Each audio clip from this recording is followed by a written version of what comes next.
بالنسبه لموضوع اخر هو تاع الدعاره.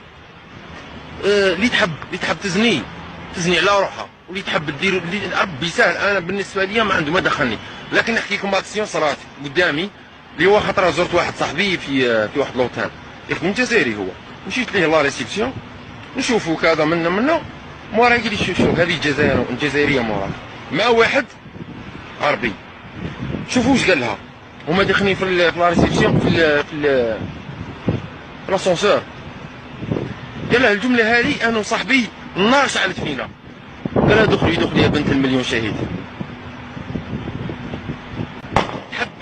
تحبي ديري ربي سهله حياتك الخاصه، ولكن ما تقوليش جزائريه، ما تقوليش رحم الله والديك، ما تقوليش جزائريه وديري اللي تبغي.